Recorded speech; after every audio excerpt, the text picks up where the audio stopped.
Hey, hello everybody, and welcome to another Beta Alpha Psi meeting.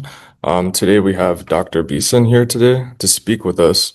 Dr. Beeson, if you have anything that you want to screen share or anything like that, you can go ahead and pull it up, and or if you don't, you could just start. Yeah, I do. Sorry. You might have to mute. Yeah,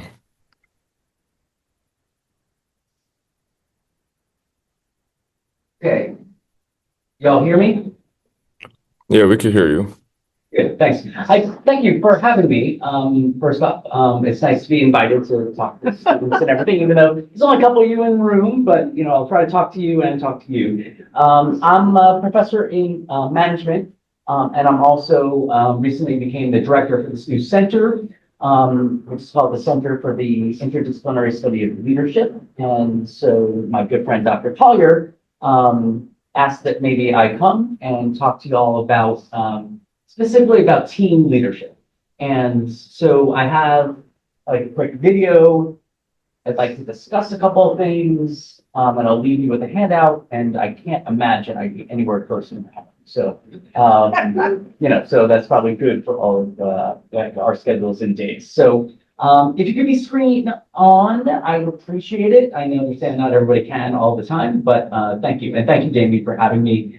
And I hope this is. This is Professor Collier speaking. I see there are 15 people in the room. I see only 3 people with cameras on. So if more people could turn their cameras on, please.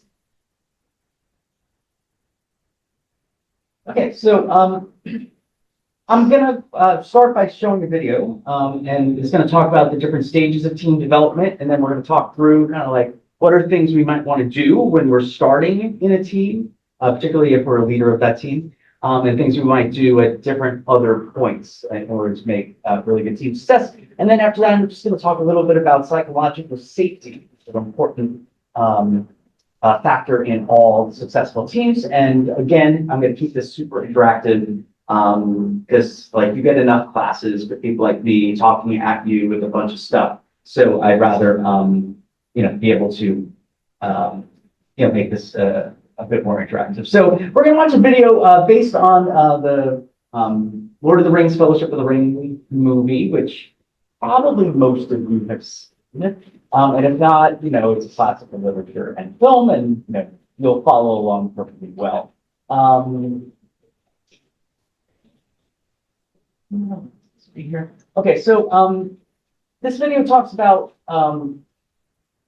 there are for most teams there are 5 different stages in team development, and this kind of goes through all of these pretty quickly and easily without me having to lecture, right? And it's based on a movie. Anyway, the stages are forming. So what happens when a team starts and just comes together for the first time? Forming. How do we like debate how we're going to run ourselves, what our goals are, who's going to be in charge, all those types of things. Norming, when we finally all get on the same page and figure out like this is how we're going to operate, right? And you have to kind of go through the storming to get to the norming, right? And only then can a team really perform very well. And then finally, teams end, right? At the end of a semester, at the end of a project, or whatever else it might be. And there's better ways to kind of end a project or end a team experience as well. The thing is, most teams I see where they get into trouble when they get together and they want to jump right into performing. And I get that, you're motivated, you want to get started, but sometimes slowing down initially, going through forming, storming, norming, leads to better outcomes by making sure that you're also doing the important work of forming, storming, norming before you get to the performance stage. Okay, I hope this plays, and you know what? I might not be sharing audio on. Yeah. Okay, now it should be good.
Okay, so, first off, before we go any further, I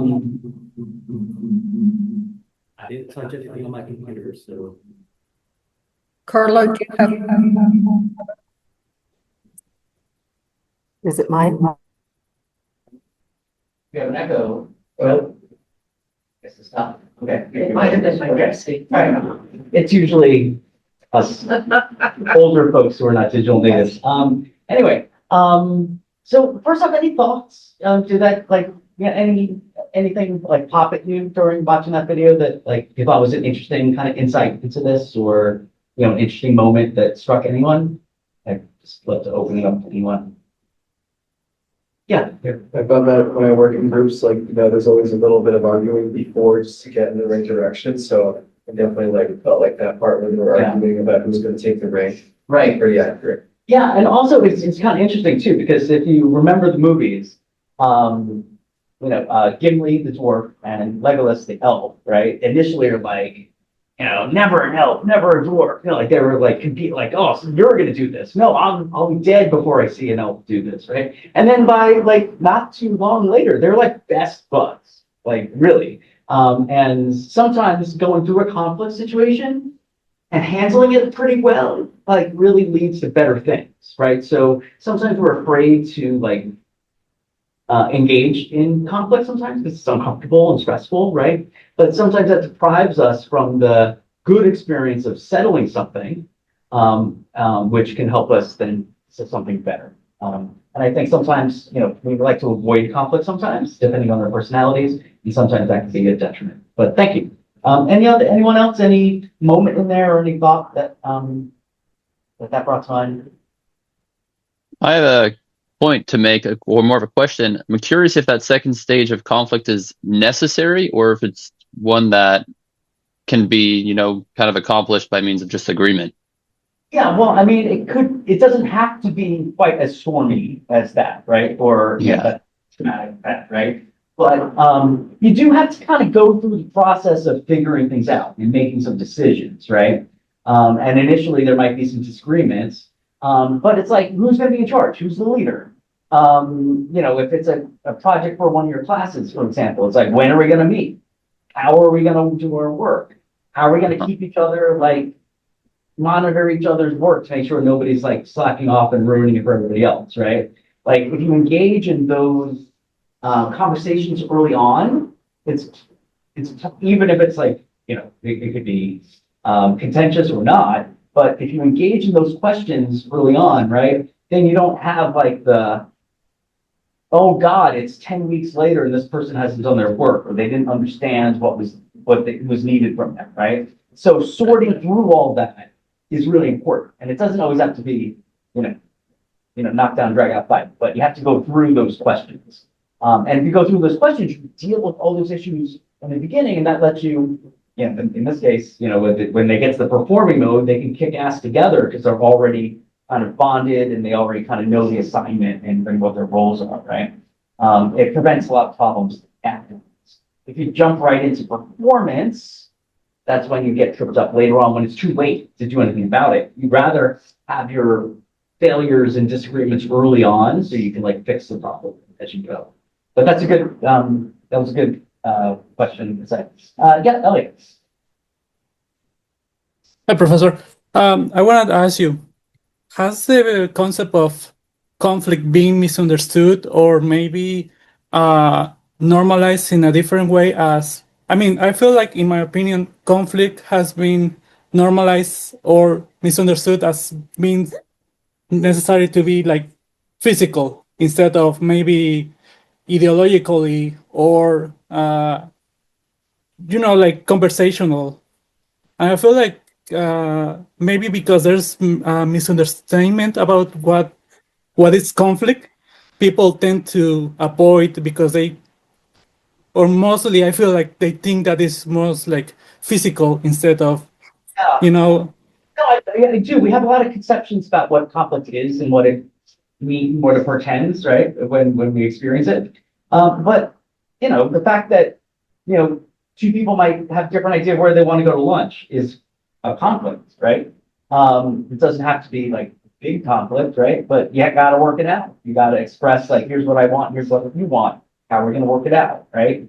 And if conflicts, again, I could have had another hour on conflict. That was not my initial intention, but, you know, if you look at the conflict situation as like, it's a difference in ideas, and we just need to hash it out in a respectful manner, right? Conflict doesn't have to be scary. Now, if it gets personal, if personalities get involved, if egos get involved, right, then it starts getting more contentious, and then, you know, hopefully it doesn't get physical, as you were saying, right? But it's certainly stressful, you know, if it's an important thing, or, you know, and that has a physiological element to it, right? Like you get the fight or flight chemicals going through our bodies sometimes, and that leads us to maybe react to conflict and stressful situations not in the way we would normally want to, right? So there is that. Okay, good. So what I'd like to just do, and again, I don't want to take too much of your time today, but I think we can all think about teams you've been a part of, or teams that you might be leading. And, you know, if we think about forming, storming, norming, and forming, right, we can maybe have better functioning teams. So just, again, we're going to brainstorm this together. I'm not going to lecture to you. This is kind of a pretty easy little reinforcement exercise. But say you're in charge of this newly formed cross-functional team, tasked with developing recommendations on how you could better use online collaboration to support remote working. You have people from different departments, all with different skills that you would need, right? But these people have not worked closely together before. So I'm going to put up a bunch of things that you might want to do during each stage in the process. One of them is a bad thing to do during that stage. The others are all good, okay? So if it's forming, which of these, and you can chat out the color, which is the thing we probably don't want to do during the forming stage of this team. Green? Green, right. That's jumping into performance, right? Without thinking about how do we form and make sure we get to know each other and understand what the goal is, the common goal is, and maybe get a little comfortable by doing icebreakers or socializing a little bit to get to know each other, right? Because that's important. If we get to know each other a little bit, it helps us work together better later on. So jumping right into performance, right, is a mistake at this point. All these other things are probably things we should do if you're a team leader early on in the process. Okay, the next one, storming. Just shout out the color of the item that you probably don't want to be doing.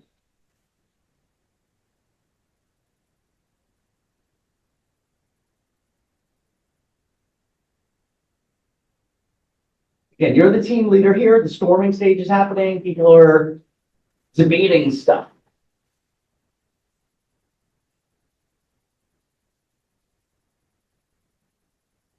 Allison, which one do you think?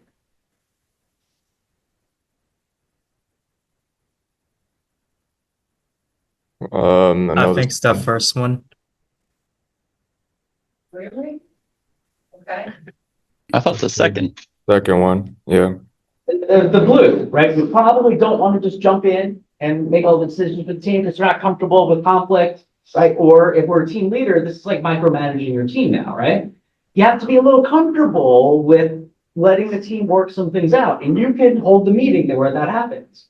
And you could like stand back and intervene if it's getting like out of hands, but otherwise let the team get the practice of working this out. And if you remember the Lord of the Rings video, there's a moment, and I really like this moment, and I don't know if you quite caught it, but when Frodo steps up and then everybody else starts like saying, I'll support you, Frodo, and all this kind of stuff, Gandalf gives just a little look towards Elrond, right, who called the group together, and Elrond was skeptical that the team would come together, and, you know, Gandalf just gave him a look like, yeah, see, they're stepping up, they're figuring it out, right, and he gave this kind of little smile to Elrond on that. And I thought that was kind of a nice moment that the storming was ended and it turned into norming, right? So norming then is like coming to the agreement and having the team like agree to this stuff. So which of these things, which color is probably not what we want to do?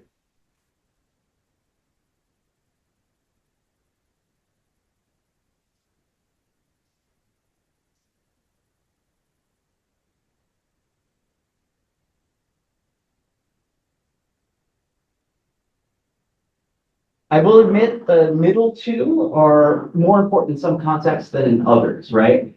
In my classes, and I teach things like organizational behavior, if you're ever taking that class, we have team projects in that class, and I actually have every team develop a set of team ground rules about how we're going to work together, what the leadership structure is, how we're going to keep each other accountable, how we're going to communicate, and things like that. And I think that's important with student teams because there's nobody like in charge as a manager. Whereas maybe in business environments, right, it's a little easier if there's like a boss in charge to make sure everybody stays in line. But yeah, you probably don't want to just assume that everybody gets it, right? You want to, some degree, like make sure that there's agreement on all the things that you went through the storming stage on, and that we all agree and we're going to move forward. Okay, performing. You're the team leader. What color do you probably not want to do?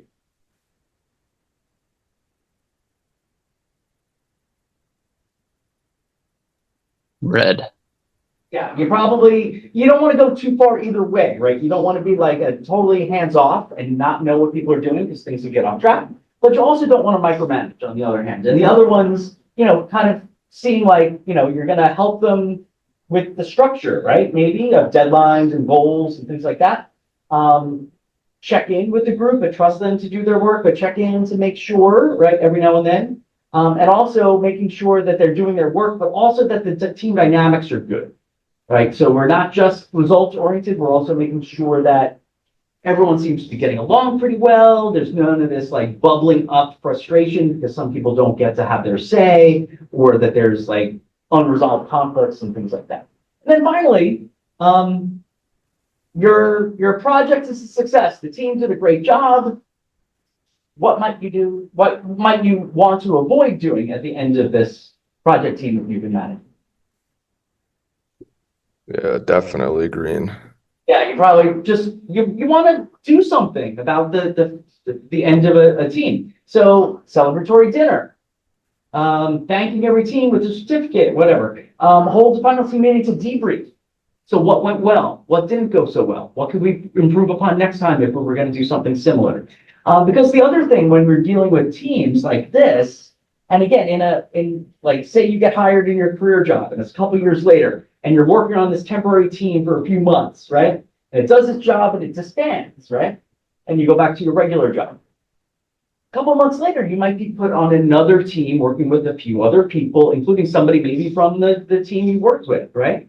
And maybe taking the lessons you learned from that first project and applying it to your next one is important. So debriefing and talking through that can be really, really important. So anyway, that's just a couple things we can learn about the team development process. Again, the major problem I see teams that I've observed both in businesses and in classrooms is wanting to just get right to the work instead of slowing down, taking care of that team process as you go. So hopefully this was something that could be helpful. I see that this was put into the chat, but I have a little check sheets that I use in my classes.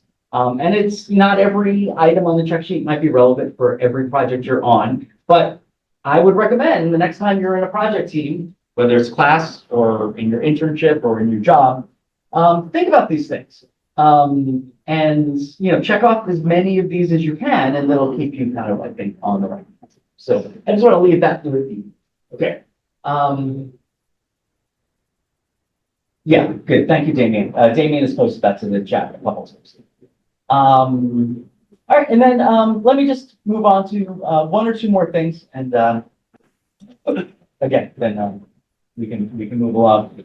There's one other thing to talk about with team development. There's another model, and it's not so important you understand the model, but every deadline that your team has is a new chance to do storming and norming.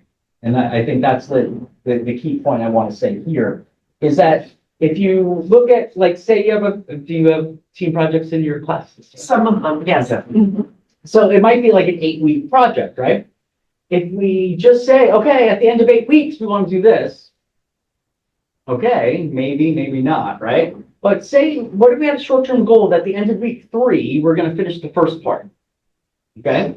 Then the end of week 3 happens, and then some of it's done really well. A couple of parts aren't quite done. Maybe one person was kind of checked out.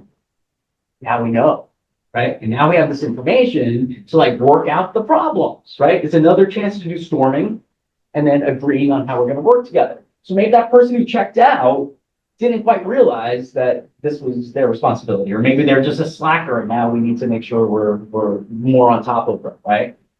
Maybe the things that went well, you'd be like, okay, well, why did these things go well? Okay, well, this is why. Let's keep doing that. Maybe, you know, this really worked well that we worked on the same Google Doc together to put this together instead of working separately and then, you know, losing versions of stuff. And maybe some things didn't work so well because we didn't meet in person at all and just relied on group chats. Maybe we need to change how we communicate. Maybe make sure we have every week after class, we check in as a team for 15 minutes to make sure we're all on the same page, right? These might be things you would do, but you wouldn't know it unless you set a short-term deadline with a short-term goal that gives you the opportunity to be like, what went well, what didn't, right? And gives you another time to develop that storming and norming, which helps you perform better as you go. Okay, so does this resonate with anybody, by the way? I know many of us are frustrated with teams in class work, right?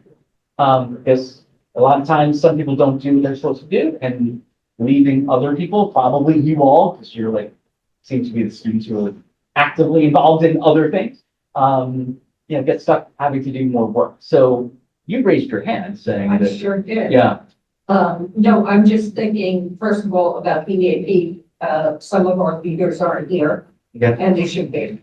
And we should have made, maybe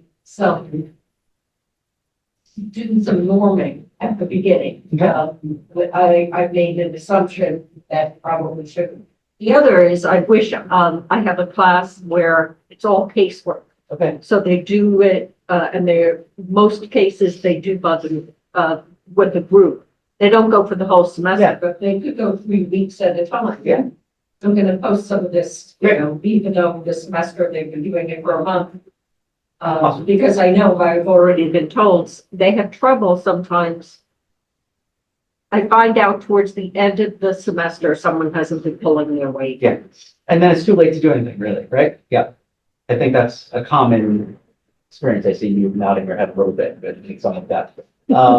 But yeah, like for this group, for example, I would say, I presume you start up at the beginning of a fall semester and you go through a year, right? And you have leadership that might get together in the beginning of the year to plan some stuff, right? Might I suggest that you spend half the time in your first meeting on forming, storming, norming? On figuring out, okay, how are we going to work together? What are the expectations? How do we make sure we're on the same page? Maybe write those down as a set of ground rules for yourself.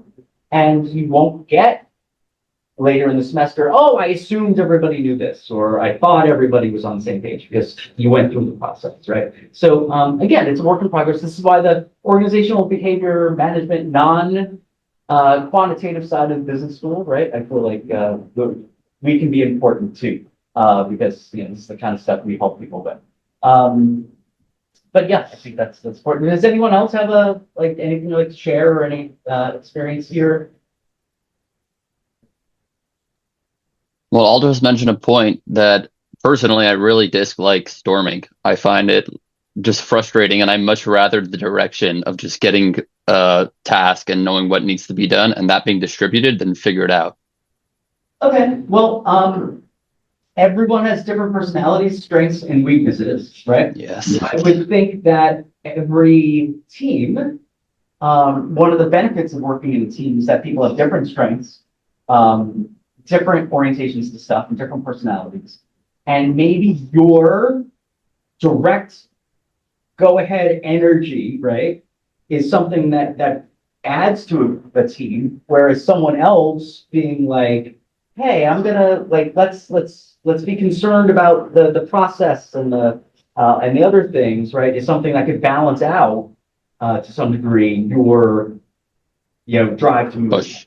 right? And like cars have accelerators and brakes, right? And I think that one of the benefits of working in teams is that people have different orientations to that, right? So even if it's not comfortable for you or you don't feel like all this kind of stuff is necessary, Yeah, I find it just lingering. It's just like, well, so I'm going to challenge that thinking for a second.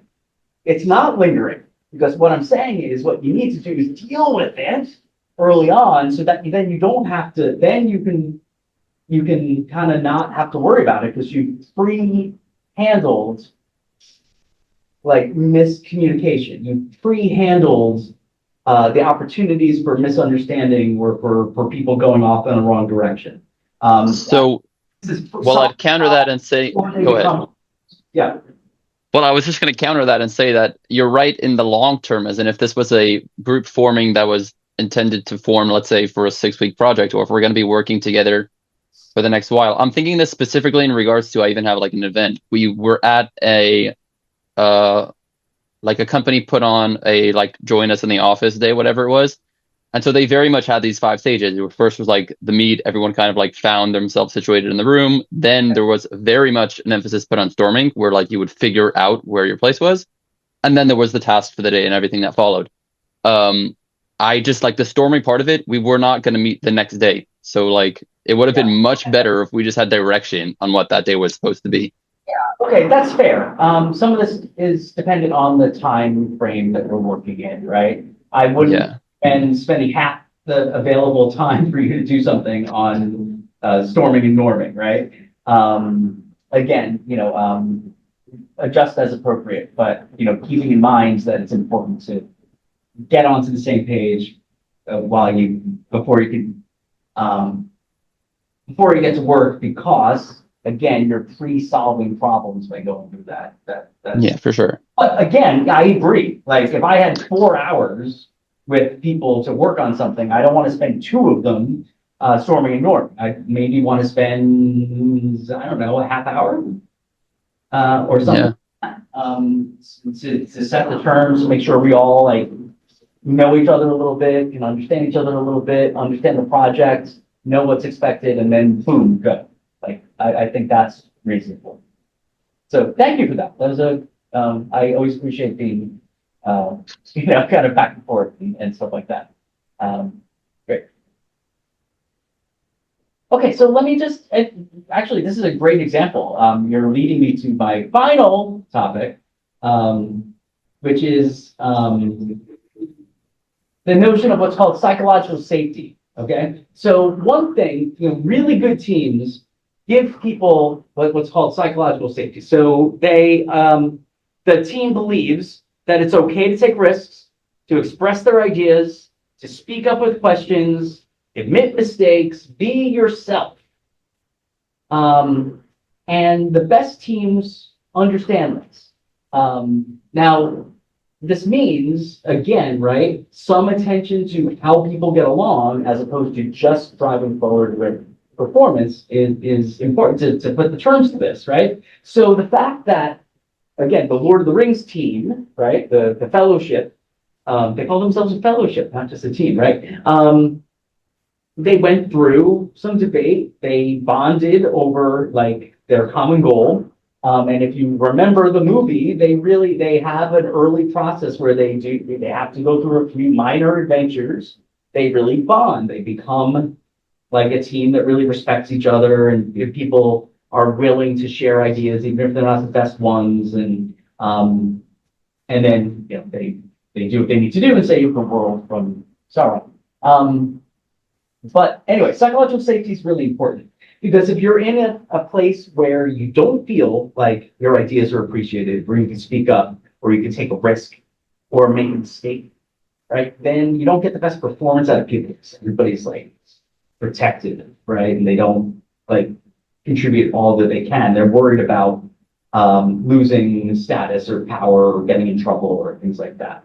So here are the things, like these are 7 items. This comes from a survey actually, that if people can say yes to these 7 items, then you probably have a team or a group or an organization that has enough psychological safety to kind of lead to long-term high performance. So if you make a mistake on this team, it's not held against you unless it's like a horrible, but we're talking about smaller things as we go along. And again, a mistake early on is an opportunity, right, to storm and norm, and to get everything back on track.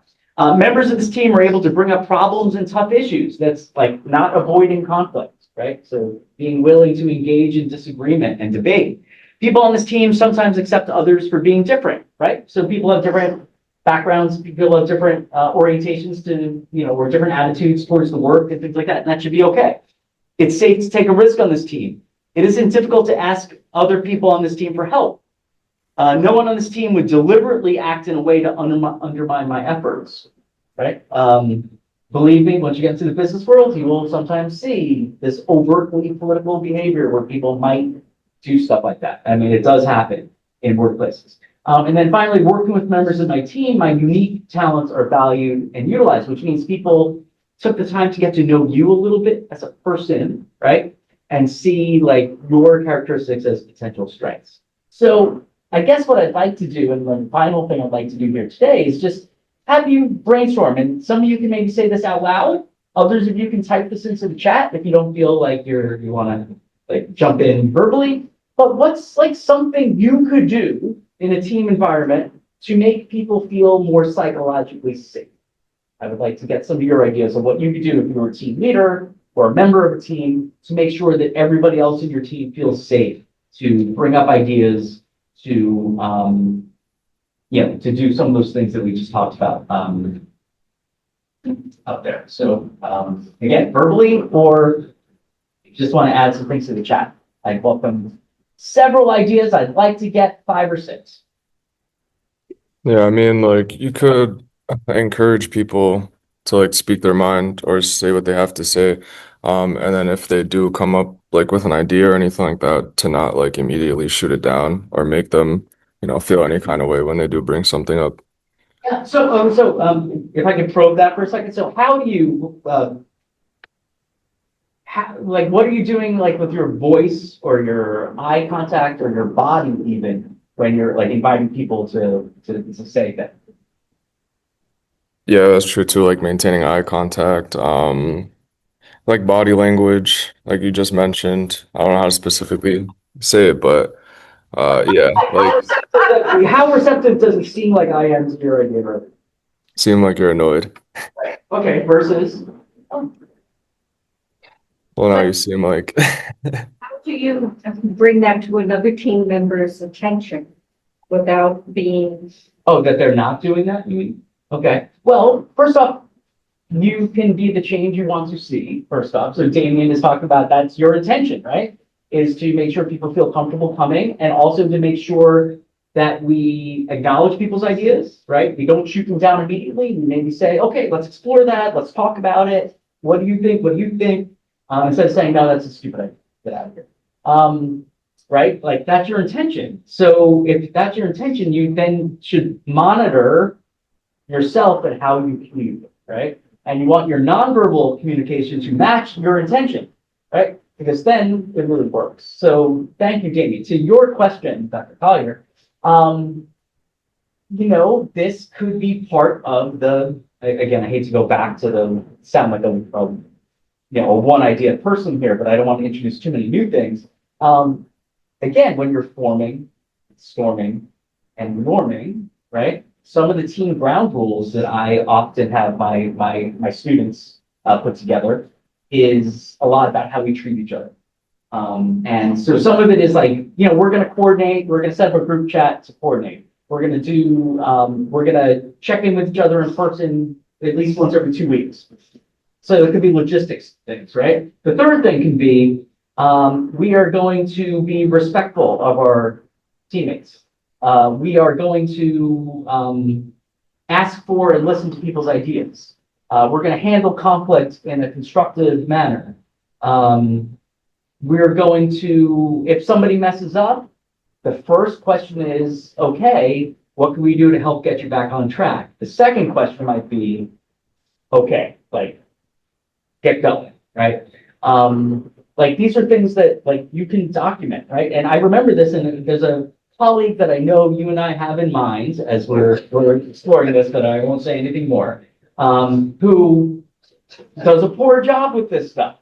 And I remember back when we were on this, we were on the CPC, this must be 15 years ago. I joined the CPC and it was like the worst team dynamics I ever saw. And I literally, I'm like, y'all are gonna think this is stupid, but give me 10 minutes. And we developed a set of team ground rules.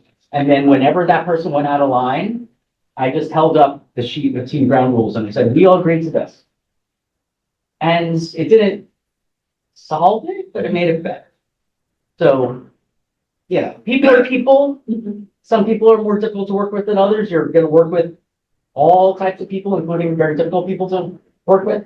But you can start moving things in the right direction. You can't solve everything. I mean, there's no similar book. Okay, Miranda has, when someone shares an idea, question, or mistake, respond in a way that shows it's safe to speak. Okay, great. Thank you, Miranda. So again, how might you show that it's safe for someone to, okay, so what, say you're running a team or you're in a team, I'll give this out to anybody, and someone makes a suggestion that isn't a very good one. What might you say? How might you, I mean, but it's like serious intent. They're not just like blowing up, but they made like a bad idea. I feel like you could like respond by saying like, I might be wrong, but this is what I was thinking, like something like that. Okay, right, so that lowers kind of like puts you both in the same level a little bit, right? As opposed to make it seem like you're talking down to somebody, right? I think that's really good. Thank you, Miranda. It could also be things like, maybe finding the thing you like in the idea and then saying, well, I like this part, maybe we can work on this other part. What do you all, the rest of you think? Maybe it's, maybe if time is really of the essence, maybe we can be like, you know what? Thank you for that idea. Let's get a few more before we decide it, right? And at least that's a thank you and not a smackdown, right? And moving on to maybe other things. Those are just a few things that came out of my mind. Thank you, Miranda, for bringing that up. So yeah, that's how we make it a safer place for people to address opinions and ideas, because that's the point of teamwork. The point of teamwork is like you have different people with slightly different skill sets, slightly different ideas, right? And you get the benefits of that only if you really take all of it, right? And then get to an agreement. Right? And that requires a little bit of psychological safety. It requires a little bit of tact, and being comfortable with like debate and argument, not necessarily conflict, but debate and argument. And we throw that advantage away in a team if we don't do that. We may as well do it all by ourselves if we're not gonna like take advantage of the fact that we have 5 different brains working things. Okay, anyone else? I'd love to get, let's just, one more. If someone can give me one more and then we'll be done today. Yes? Like maybe you could like buy everyone Taco Bell and you get them on the same page. That would be good. Okay, so this gets back to the forming stage, right? So maybe the early experience of the group doesn't have to be all about the work. Maybe it could be, let's do something, fun or social together, right? Spend a little time together just getting to know each other, doing something casual or something not, and maybe this is a gesture, but buying lunch for everybody too. That's kind of nice as a team leader to do. And that sets a mood, right? That then can carry over to when you're working. I would also say with that, my favorite example of this, I used to teach a class called Leading Teams. And the teams in the class worked on service learning projects with local not-for-profits. And we did a lot of team stuff. We went through these 5 stages during the semester. So during forming week, I asked, once they formed, I put them into teams, and I told them one of the things they needed to do for the next week is bring a game or an activity. And then we literally spent like 45 minutes in class letting them just play a game together. And that sounds like fun and not very academic, but it was getting people through that's doing somewhat like what you're saying. My favorite example of this was this team they run Jenga. And they used it as a getting to know you exercise too. So every time somebody pulled something out of the Jenga tower, they had to say like a fact about themselves. And if you messed up and you dropped, sorry, you had to say something about yourself. But they really enjoyed it and they got to know each other. It was fun. And throughout the whole semester, even though they didn't have to, and when they met outside of class, they always started by playing Jenga.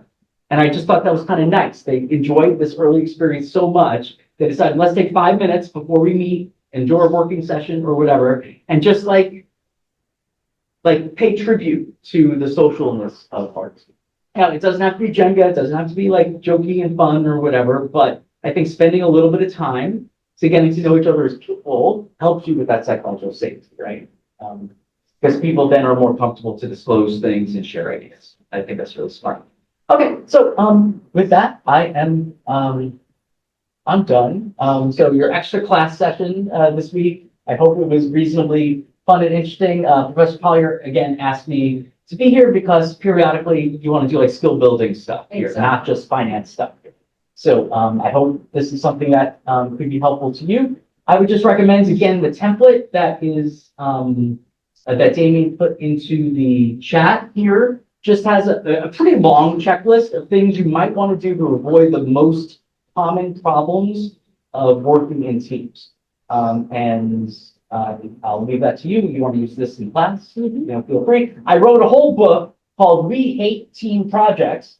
And literally it's a lot of this kind of stuff and advice about how to get our student semester projects to do better because you know, this is my area. I've been teaching this stuff for a long time, and I've long been frustrated with teams not doing as well as they could. And I think through this process, and I've used this in my classes, we went from like about half the teams doing a good job and half the teams like really hating their experience to something more like 80-20.